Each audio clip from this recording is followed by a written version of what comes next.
While we're talking about the US and Trump, of course, his Vice President, JD Vance. Well, Jen Psaki, who you might remember spent some time as Joe Biden's press secretary, she now does a show on MSNBC.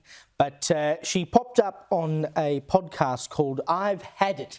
And I've had it with her, to be perfectly honest. But she goes on this podcast, I've Had It. And she talks about how scary JD Vance is. I mean, he's scarier in certain ways. He's smarter. In some ways. And he's young. Yeah. And ambitious. And ambitious. And agile in the sense that he is a chameleon who makes himself into whatever he thinks the audience wants to hear from him. Now, when she says scary, what she means is he's effective. And that's a bad thing for my side of politics because he's young and he's dynamic and he can pull a crowd. And that's bad for us because it means we've actually got to do some work. We've got something to compete with here. But he tells an audience what he thinks they want to hear. I know. It's terrible. Is this true? You cannot believe a politician this. I know. Telling people who would ever do it? What he thinks they want to hear. Honestly. So, you know, whatever. That's just stupidity, right? But then she gets personal and she starts talking about Vance's wife. The little Manchurian candidate, JD Vance, wants to be president more than anything else. Yeah. I always wonder what's going on in the mind of his wife. Like, are you okay? Please blink 4 times. Yes. We'll come over here. We'll save you.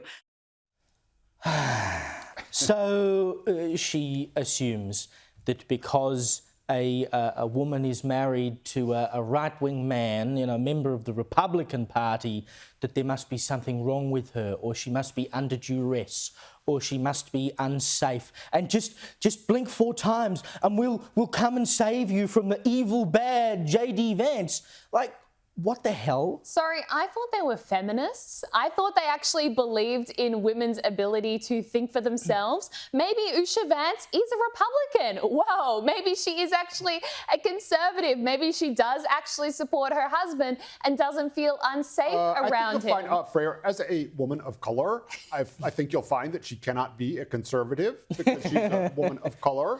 No, that is the subtext here. You have these super annoying middle-aged women bashing down on an Indian woman, and their minds cannot comprehend the fact that she might actually be a conservative. And back to your point before, Caleb, about JD Vance being so effective, which is why they're trying to target him so much. I think they're going to go after JD Vance even harder than they went after Trump, because when you look at him, he is the epitome of America. Comes from the Appalachians, poor background, drug addict mother, overcame all of that, enlisted in the Marines, went to Yale, did law, and ended up as the vice president, the 3rd youngest in US history. He's simply incredible. His values are solid. He represents the forgotten people of America. And so they are right to be scared of JD Vance. And it would like really annoy them to think that other than Michelle Obama, the greatest racial diversity, potential racial diversity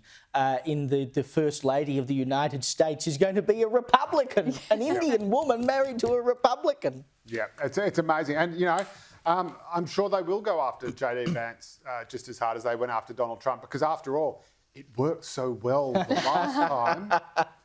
And these guys just do not... I mean, I've never seen any sort of political mass or morass more utterly deranged and dysfunctional than the American liberal elite. They are just so... For a bunch of people who think they're so smart and sneer at people like Trump and Vance for being stupid, they are so incredibly dumb to keep going after these ad hominem attacks thinking that it's actually going to work. They are just brain dead.